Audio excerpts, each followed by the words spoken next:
Taifin adamları soraptırlar. Bizim yurdumuz beter soğuk yer deyiptirler. Gusul näme diýen bide deyipdirler. Şayet ruhsat istejek bolanmaldylar. Bizim yurdumuz soğuk hawasy. Biz gusul näme diýili? Gusul wajib bolanna, inimiz haram bolanna biz näme diýilipdirler. Resulullah aleyhissalatu vesselam aýdypdyr. Amma ana fa ufrigu ala ra'si salasan. Men gusledimde kellemden 3 kelek suw ýanna men nipdir. Yani sizde yaltanmaň, soğuk gyzgyn diýmeň, şähriň içinde uğrun tapdan gusluňyz ediň diýdigi. Ey mümin musulman da Allah. İnsanyň istinjasy we istinjasy. Ohum dehret kılmaly bolýa, arassalan ýa. Bu barada İslamda uzak owadan gürrüňleri bar, eşdensiňiz we bilýänsiňiz. İnsanyň bedeninden çykýan hafalar we insanyň bedeninden derhakykat dertler çykdygy bolýa. Emma insanyň bedeninden ýene bir dertler çykýar, burnuň suwy ýanyp, hafalyklar kelläňden çykýar, onda insan äpberýär daşar. Emma insanyň bir bedeninden ýene bir çykýan zat bar, ony ilmi fizikide aýdýarlar bolmaly. İnsan iňi haram bolanna, insana gusul wajib bolanna, insanyň bedeni näpak bolup şeriatda bir gusul wajib bolýar. Şonna tamam bedeninden bir sem, bir ýuwup aýyrmaly zat tamam bedeninden çykýan bolmaly. Gör ilmi jedidiň aýdýan görüňüşi. Göreýliň Resulullah aleyhissalatu vesselam serdar alem rahmetul lil alamin nägadar awadan aýdýar. Dünýäni aňyldyk goýýar. Ey musulmanlar, 1400 ýyl mundan ozal aýdylan kepa. İnsan eşekden etekde ýaşaýan wagtynda. Gör Peygamberimiz iki kep awadan aýdyşyny boldy. Qala sallallahu aleyhi ve sellem tahta kulli şa'ratin janabah fabullu ash-şa'ra ve anqul basharata. Akhrajahu Abdurrazzaq. Ey musulmanlar diýipdir. Her kılıň düýbünde bir janabet bardyr diýipdir. Her kılıň düýbünde bir iň haramlyk bardyr diýipdir. Her kılıň düýbünde fabullu ash-şa'ra gusul wajib bolanna innamyňyzda tüý bolsa hatmen öldüň diýipdir.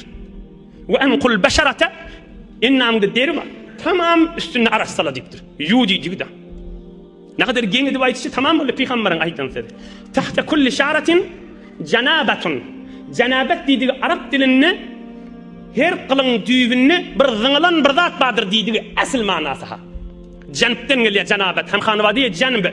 Bir zyňylan, bir kenarda duran bir zat bardyr diýdi hakyky lugaty manasy. Peygamberimiz aýdypdyr, tahta kulli şa'ratin janabatun. Her kılıň düýbünde bir zyňylan bir zat bardyr. Onu bir ilmi jedid keşf edýär. Adama gusul wajib bolanna bedeniň bir zat zyňýar daşary kılıň düýbüne. Resulullah'ın aýdan sözi. Tahta kulli şa'ratin janabah. Her kılıň düýbünde bir zyňylan bir zat bardyr diýipdir. Şonu aýryň, innamyňda kıl bolsa, tüý bolsa öldüriň we bedeniňiň ýüzüne hemme bedeniňden suw geçiriň akydyň diýipdir. Ene Resulullah'ın aýdan sözi. Peygamberimiz İslamiyetde, arassalykda, yani bir adam gusul wajib bolsa, iň haram bolsa, we suwa düşüp gusul edip şonu aýyrmasa, gat'an bir dertlere duçar bolýar. Musulman adam arassadyr, hemme kişi bilýändir. Gusul wajib bolup iň haram bolup gedenne, elini agyny ýuwany bilen, agyny meswak burany bilen, ýüzüni owadallap ýuwany bilen, egin maşyna atyr urup, uturup, owadanca ak okutup ýürek gideni bilen, öz bedeni agyrdyr, özüni narahatdyr wujudi. Şol insafy wujudyna däha, öz bedeniň özü agyralýar, dert bar bedeninde. Şonu ýuwup aýyrmasaň aýrylmaýar. Hemme musulman adam belki bitin insan bilýändir muny. Şol bir ýuwup aýyrmasaň bedeninden halas bolýan nädir? Adamy bimaza etýändir. Resulullah ve İslamiyette 1400 yıl mundan ozal serdar alem awadan aýdan kefida. Emma gel guslyň içine. Ey cemaatlar. Gusletmeliğini kim aýtdy bide? Kur'an-ı Kerim ve Resulullah aýtdy. O guslyň tertibini Resulullah'dan öwrenmeli de. Näme diýip ýuwun bolmaly? Sen aýtsak, kan adamlar ýuwun däda, emma beter kan adamlar guslda israf edýärler. İsrafyň hukmy näme? İsrafyň hukmy haram. Gözün ýaşaýanyk içmeli suw juwa gaşyn döküp bermeli. Näme diýip beýtmeli? O Peygamberimiz bedeninde hafawa diýipdir, seni aýyrar. Aýyrmasyny Peygamberimizden öwrenmeli. O Peygamberimiz näme etýärmişdi göreýliň. Kana sallallahu aleyhi ve sellem ya'khudhu 3 akuffin fayufiduha ala ra'sihi. Rawahu al-Bukhari. قال الحافظ في فتح الباري والمراد أنه صلى الله عليه وسلم يأخذ في كل مرة كفين. Peygamberimiz aleyhissalatu vesselam gusledenne bir legen suw, bir qap suw kenarrakda goýýanmyş. O şondan mübarek iki eli bilen ene goşawçy. İki eli bilen su alıp mübarek kellesine koyuyanmış. Bir gedek, yine bir gedek alıp kellesine koyuyanmış. İki gedek, yine bir gedek kellesine alıp koyuyanmış. Ve her gedek koyuyanına da kavuz edip kellesine ve devruna çekyanmış. Üç gedek kellesine koyup mübarek kellesine havluqman cahillik bilin. O hem üç gedek sağ, o hem üç gedek sol. Sonra bilen tamam inşallah işte tertibini aydarın. İne üç gedek kellesine koyuyordu diye inni kellenki tamam mı oldu? Yani sen pak bollun. Yani belli ol yaşı bedenin üstündeki zat bir gedek su değilse de ayırlayan mı olmalı? Bir gedek değilse de ayırlayasan iyinin pak bollu. Emme üç gedek su akıstan Peygamberimizin sünnetini bitirdiğin oluyor. İnni näme dip yine akıtmalı, inni näme dip yine koymalı. İnni näme dip duştan döküp durmalı. Üstünden koyup durandan duştan hey döküp durmalı. On bilmenşik bolmalı. Peygamberimiz aydıptır. Akar sudan yaptan dehrek kılsanız da edil künnükten kaptan dehrek kılyan yal israf etmeyin deyiptir. Şeyli bir de terbiyet beriyen nığman kadrını bilmeden düşüreyim.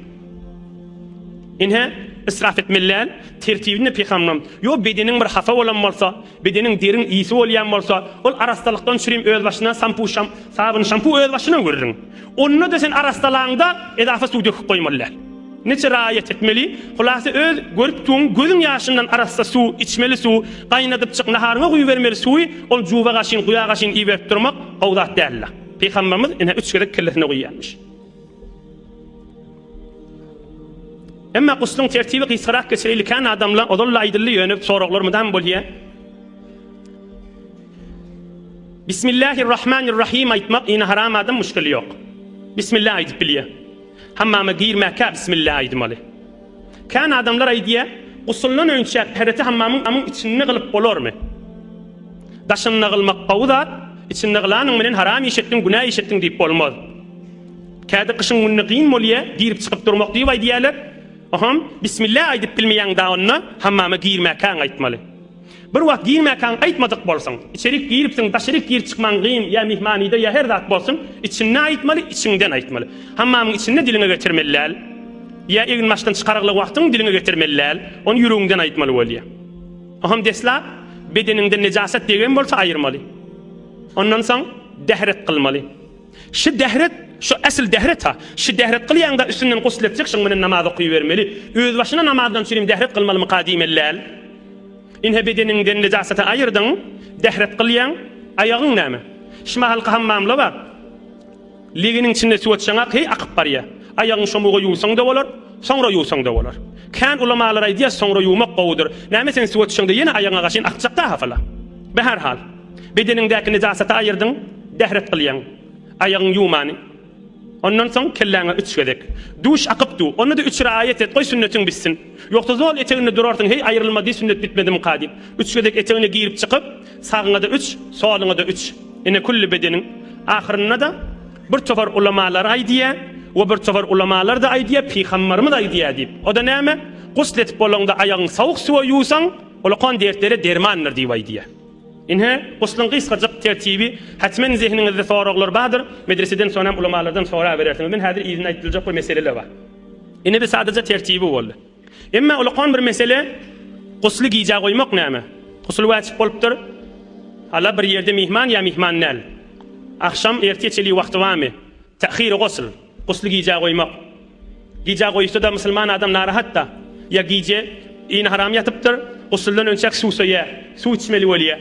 Ya bir kazadan, ya bir bismillah diyecek, elhamdülillah diyecek, ya denana oğlunu emdirecek. Göreyrin näme meseleler var. An İbni Umar radıyallahu anhuma. 4 tane Peygamberin hadisini okuyup bereyin, ihlas bilen kulak asın, hawsala bilen kulak asın, menne hawsala bilen okuyayın, şon beter bir mübarek görjüңler. Hazreti Ömer'in oğlu Peygamberimizden sorattır. Ayyanamu ahaduna ve huve junub? Ya Resulallah, in haram olup yatsak icadı mı bolar mı deyiptir. Kale sallallahu aleyhi ve sellem, naam, ve yetevadda'u inşa'a. Ravahu İbn Huzeyme ve İbn Habban. Peygamberim deyiptir, işgali yok deyiptir. In haram yatanın menen günahkar olmayan deyiptir. Şodur şuna yatı vermeli deyiptir. Yönü dehret kılsa qavdat deyiptir. Yani bir adamın qusul vacip. Yatsak bolya, elini sınjayt diye, eli yüzünü yuya, ağzı burun çakıya dehret kılyadı. Edil namazı okuyacak yani. Son dehret quslun yartıdır deyiptir. Dehret kılıp yatsan beter qav olur deyiptir. İyinin oň menen pak bolmaya. Yönü Peygamberimizin öýrü kade qusul vacip bolanna dehret kılıp yatyanmış. Ine bir gurrun. İkilenci. سئلت عائشة رضي الله عنها: أكان صلى الله عليه وسلم يغتسل قبل أن ينام أم ينام قبل أن يغتسل؟ İnemi Hazret Aişa'dan soraptırlar. Peygamberimizin özü näme tiýaty diýipdirler. Gusul wäsip bolanna serdar alem rahmetul lil alamin yatyp soňram uqsyn alandan soňram gusl ederdimi ýa awvel gusl edip ýatardymy? İnemi Hazret Aişa jogap beripdir: "Kullu zalika qad kana yef'al, rubbama ightasal fanama ve rubbama tawadda'a fanama." El-hadis rawahu Muslim. Onna İnemi Hazret Aişa diýipdir: Peygamberimiz hemmesini ederdi diýipdir. Käde ýatardy, uqsyn alandan soňram gusl ederdi diýipdir. Käde gusl edip oham uqa giderdi diýipdir. Inne İslamiyetde Hud Resulullah aleyhissalatu vesselam'ın ödünüňe diýen işinden ýydyny göreýle. Ahyrynda netijesini hyzmatyňyza ýetirelim. Hazret Ömer'in oğlu aýdýa: bir adam iňi haram bolsa we ýatjak bolsa, gasala farjahu we kaffayhi we madmada we istanshaq we gasala wajhahu we dira'ihi, akhrajahu at-Tahawi. Hazret Ömer'in oğlu aýdýa: bir adam iňi haram bolup gusl etmäge de ýaltanyp ýatjak bolsa, elini yusa, ağdı burnunu çaykasa, yüzünü yusa, elini tirsegi bile yusa, ayağını yuman yatsa da bolar diýipdir. Ine bir de ona göre yine yeňilidi hukmy. Ahun hukmy yeňilitmäýlip özümizden bir gurrun aýtmaýly. Men Peygamberimizden aýdyp otyna bu gurrunlary. Ya siz bar birini eşitdireňizde, näme ahun onu yeňildipdir diýip ahunyň elini mi onu yeňildir ýaly? Ahun özüme aýdýan, galat eder men özümden bir zat aýdaryn. Rasulullah'ın sözüne aýdyp otyn. Tarap alim bolsa, ahun bolsa, şizzef bolan zaty gurrun özüne eşitdirin. Yok ahun alim diýip bolsa da özüňizden aýdyn. Peygamberimizin ýagdaýlaryny.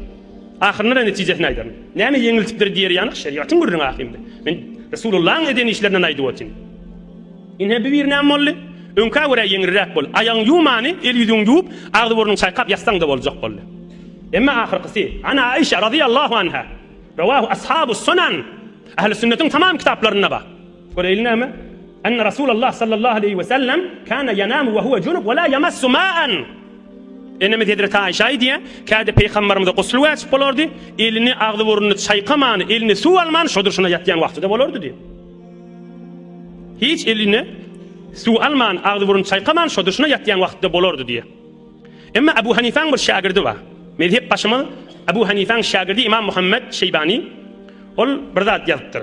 Asar diýen kitabynda: لا بأس إذا أصاب الرجل أهله أن ينام قبل أن يغتسل أو يتوضأ وهو قول أبي حنيفة. Bir adama gusl wäjip bolsa, gusl etmäni, dehret kılmany, şodurşuna ýatsa günäkär diýip bolmaz diýipdir. Ustadym Abu Hanife şey diýerdi diýipdir. Şeýle ýazypdyr. Näme Peygamberimizden şu riwayatlar görüp bir de şu hukmy geçiripdir. Bir adama gusl wäjip bolsa, gusl etmäni, dehret kılmany, şodurşuna ýatsa günäkär bolmaz diýipdir. Ustadym Abu Hanife şey diýerdi diýipdir. Peygamberiň şu sözlerinden çykar. Ha bir näme netije almalyny? Netijesi belli 4 ýol bolar. Iň behterin ýoly gusl edip ýatmak. İkincisi ona göre yeňirräk dehret kılıp ýatmak. Iňi haram adam, gusl wäjip bolan adam dehret kılıp ýatýar. Yok, üçüncü dehret kılýa aýagyny ýumany ýöne. El ýüzüni ýuwup, agdy burnuny çaýkap, elini ýuwup ýatýar aýagyny ýumany. Dördüncüsi şodurşuna ýatsa da günähkar diýip bolmaýar. Şol Peygamberimiz aleyhissalatu vesselam'ın öýüdi käde şeýtýänmiş. Inhe, näme diýip şeýtýänmiş? Gowsy gusl etmekde bolsa, ummatyna dogurdugyny belli der ýaly. Rahmetul lil alamin Muhammed Resulullah aleyhissalatu vesselam. Şeýledeniň menen günähkar bolmaýan diýdigde. Onna iň haram adam täbir namazyň wagtyna çeli ejada boldy. Ýa-da soň erti namazda çeli ejadasy bar. Namaz wagty geçýänçe, namaz wagty ýerýänçe ejada bar iň haram ýatmaga. Hop, giýje bir zat turýar, şek bolýardy.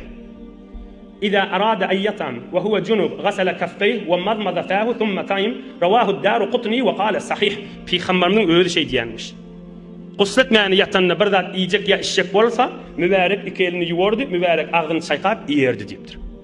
Sahih hadis Peygamberimiz ine fiqh Hanafide şu hadisden çykaryp aýdýar, bir iň haram adam iýjek bolsa, işşek bolsa, elini ýuwup agdyny çaýkap ýerbermeli. Ondan soň ulamalar aýdýar, bir zenany oğul nemdirip duran bolsa, çagasy nemdirip duran bolsa, emdirjek bolsa, iň haram bolsa, gowzat gusl etmek. Ýok gusl etmäne ýa wagt ýok, ýa qyn, ýa ýaltanyýa, gowsyny ýuwup emdir amally aýdýar. Indi bir sorag gelýär. Gurrun kamil bolsun, ýene iki mowzu bahadyr. İnşallah 5 daňydan geçirmedim. Sorag da şu, onun näme Peygamberimizden bir söz var. لا تدخل الملائكة بيتا فيه سورة ولا كلب ولا جنب. رواه أبو داود والنسائي وابن حبان. Ulukan sorag. Onun näme biz ahullardan eşitýäs, Peygamberimiz aýdypdyr. bir öýde jalyzadyň suraty bolsa, ya bir öýde yalandan it saklanýan bolsa, uzur sebepli. Ya bir öýde iň haram bolsa, o öýe perişte girmez diýip diýe. Ertiye çelide bir adam iň haram ýatýan bolsa, o peýgamberimizden nakl bolupdyr, binahili bolýar diýip sorag bolsa, ona ulamalar jogap aýdypdyr. Hamalahu ulama ala man yetahawanu bil ghusl ve yettakhidu tarkahu adatan, la ala man yuakhiru al-ightisara ila huduri as-salah, kaza qalahu as-Suyuti. Ulamalar aýdýar, bir iň haram adamyň öýüne we ýanyna perişte gelmez diýdiňi, bir gusul bilen iş ýok, öýde bir iň haram ýetip beren adam diýdiňi. Ol adam diýdiňi ki, erti namaz adam çekilende ýat çekilmäke gusl etjekdirini ýatan adam däl diýipdir. Muň ýanyna perişte gelýär diýipdir. Mundan periştele gaçanak diýipdir. Bu musulman adam ahir. Perişte gelmeýär diýdiňi bir adamla bolýar, gusl näme diýip bäler, öz adaty barnamasy şol, ewe sesle gusl edýär, ewe etmedi, iň haram gelip bä, şol adamlar diýdiňi peýgamberimiziň sözi. Iň haram adamyň ýanyna perişte gelmez diýdiňi.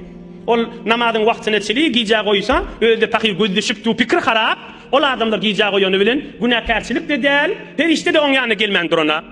Ina açyk mesele boldy. Ahyrky meselesi, odal geçenne bolsa, iň haram adam mescide giyip bilmez. Iň haram adam Kur'an okuyup bilmeýär, Kur'an-ı Kerim'i tutup bilmeýär. Zarur Kur'an-ı Kerim tutsak bolsa bir parça, bir ýalyk, bir zat bilen tutup, ýa kıyfyň içinde bolsa şonu götürüp beýrak şeriatda goýsa bolar. Bir adam dehreti ýok bolsa o Kur'an okuyup bilýär, ýöne Kur'any elle bilmeýär. Iň haram bolsa okuyup da bilmeýär, elle de bilmeýär. Iň haram adam gusl etmäke bismillah diýip biler, elhamdülillah diýip başarar. Nahar ýejek bolýar, elini ýuturagyn çaýkap bismillahirrahmanirrahim diýip ýibermeli. Doga edip bilýär. Raditu billahi taala rabban, bir peýgamberimizden dogalar we Allahumma gfirli rabbana atina. Kur'an okuyup bilmeýär, doga edip bilýär. Ulamalar aýdýar, bir agyn çaýkasa gowy bolar diýär. Agyn çaýkap doga okuysa zikretse diýip. Ahyrky meselesi, iň haram adamyň bedeninden akýan dersi haram däldir. Bir towar adamlar hususan zenanalar hamana gusl wajib bolup deriläpdir, şu innamy nejis bolum qadiýa. Musulman adam iň haram da bolsa akýan dersi haram däl ahim. Iň haram gusl wajib bolupdyr, ma dersi haram däl. Akýan deri o pak.